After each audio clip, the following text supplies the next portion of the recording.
To an outsider, Umoja may seem like any other Samburu village, a circle of thorny fences, huts crafted from earth, and women adorned in vibrant beadwork. But here, a remarkable difference stands out: there are no men. This absence is not accidental, it is intentional, revolutionary even. Umoja was built as a haven, a sanctuary for women fleeing lives of oppression and violence. It is a village where tradition meets resilience, where the absence of men is not a void but a statement. Every hut, every fence, and every beat tells a story of survival and defiance. Here, women have reclaimed their space, proving that a community can thrive on the strength of unity and the courage to challenge the status quo. At the heart of Umoja is Rebecca, a woman whose courage sparked a movement.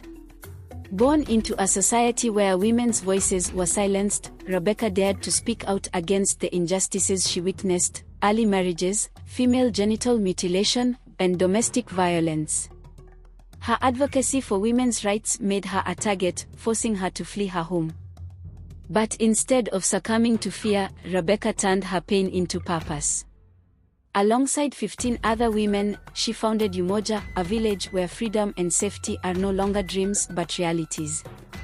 Rebecca is not just the matriarch of Umoja, she is its guiding light, showing that even in the face of adversity, change is possible.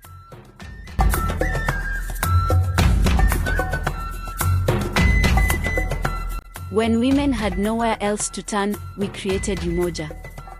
Here, we protect each other. Here, we are free.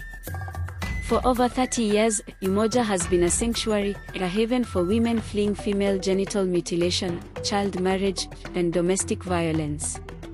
It is a place where Samburu traditions meet a quiet revolution. For Samburu women, life begins with the weight of tradition. From the moment a girl is born, her future is often predetermined, not by her dreams, but by customs passed down through generations.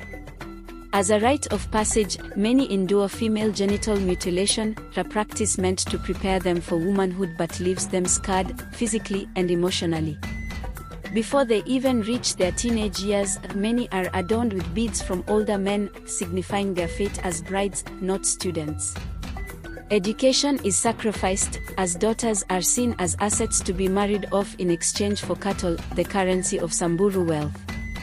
Once married, they are expected to bear children and remain subservient, no matter the cost to their well-being. For many, the weight of firewood on their heads is lighter than the burden of domestic abuse they silently endure.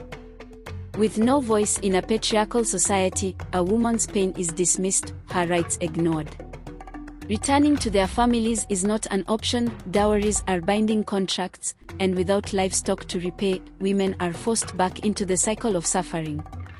These struggles, woven into the fabric of Samburu tradition, have left countless women without a choice, without freedom, and without hope. I was beaten almost every day. When I couldn't take it anymore, I tried to go back home, but my mother couldn't return the cattle my husband paid for me. So, I had no choice, I came to Umoja. Like Christine, many women arrive at Umoja with nothing but the will to survive. They leave behind homes that offered no safety and societies that turned a blind eye. 3 decades ago, Rebecca dared to speak out against the violence Samburu women endured. Her courage cost her dearly: beatings, threats, and exile from her own community. But it also sparked something extraordinary. I realized that if we wanted change, we couldn't wait for anyone to give it to us. We had to create it ourselves. From nothing, they built a self-sustaining community. Today, Umoja thrives, selling beadwork to tourists and running a campsite that supports their families. Every bead they string and every visitor they welcome tells a story of transformation. Umoja is more than just a village, it's a testament to the strength of collective action. Here, women have not only found safety but also rediscovered their ability to create, to innovate, and to thrive. Through their crafts and hospitality, they've turned their pain into purpose, building a future where independence and dignity are the cornerstones of their lives. Even in their sanctuary, challenges persist. Local men often raid the village, stealing livestock to assert their dominance. But Umoja's women refuse to back down. The road to freedom is never without obstacles. Each raid is a reminder of the battles they continue to face, but these women meet every challenge with unyielding courage.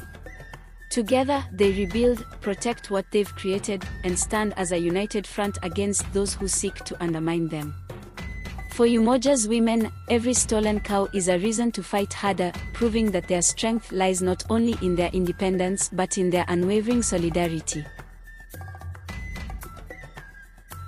They think they can scare us, but they don't understand we've faced worse. Together, we will protect what we've built. In Umoja, this women's story is one of transformation. Once trapped in abusive marriages and denied their voices, they now weave not just beadwork but a new narrative, one of strength and independence.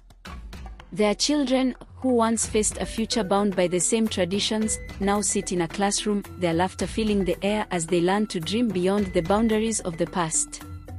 For Christine, Umoja is more than a village, it's a lifeline. Here, she is no longer defined by the cattle exchanged for her dowry or the pain she endured. She is a mother securing a brighter future for her children and a woman reclaiming the freedom she thought was lost.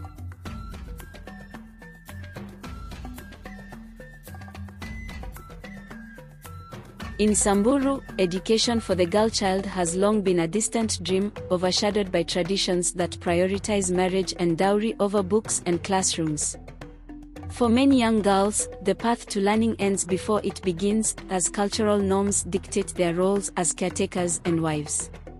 Schools are often miles away, and even when accessible, the cost of uniforms, supplies, and the opportunity cost of not contributing to household labor keeps many girls at home. But in Umoja, a quiet revolution is taking root, and the classroom is becoming a place of hope. Here, under the shade of an acacia tree, Christine's children sit cross-legged on the ground, their eager faces illuminated by the morning sun. For them, education is no longer a forbidden privilege but a gateway to opportunity. Umoja's women understand the transformative power of knowledge and have made it their mission to ensure their children, especially their daughters, break free from the cycle of poverty and oppression. The tree under which these children study symbolizes more than shade, it stands for the growth of new possibilities.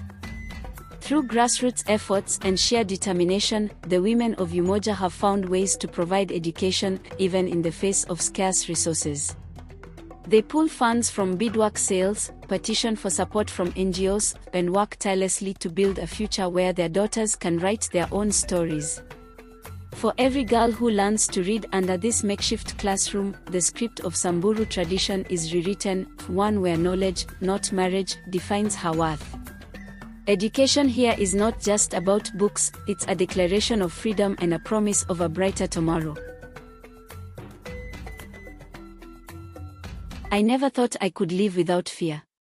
Here, I am more than someone's wife. I am a mother. I am a provider. And I am free. The boy child, too, finds a place in this unfolding story of change.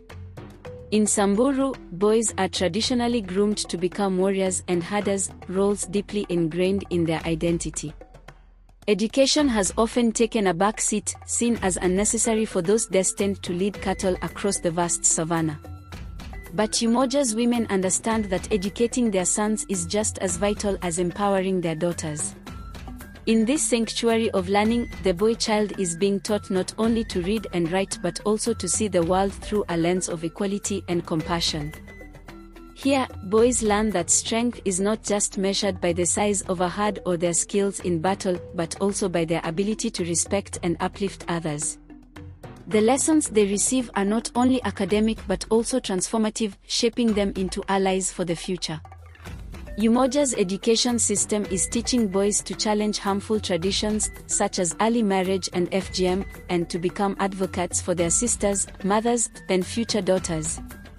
As the sun casts its warm glow over this makeshift classroom, it illuminates the potential of every child seated there.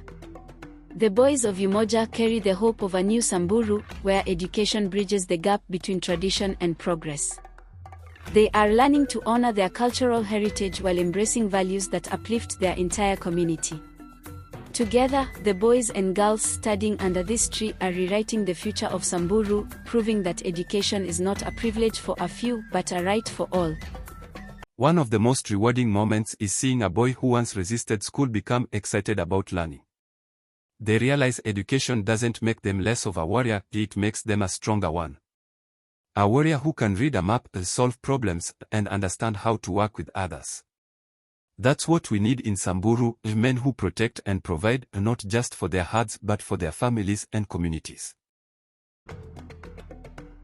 Umoja is more than a village, it is a revolution. A place where women have reclaimed their lives, their voices, and their future. It is a sanctuary where courage takes root and hope flourishes. Umoja stands as a testament to what can be achieved when women dare to rise above oppression and chart their own path. Here, resilience is woven into every story, every bead, and every step forward. Umoja is not just a refuge, it is a declaration, a bold statement that says, we will not be silenced, and we will not go back. What does freedom mean to you? Share your thoughts below and explore more stories of resilience in the fight for women's rights around the world. Freedom means something different to everyone, but for the women of Umoja, it is the power to stand tall, to reclaim what was taken, and to dream of a future where their daughters inherit strength instead of silence. This story is one of many, echoing across the world, where women are rising against adversity. So, what does freedom mean to you?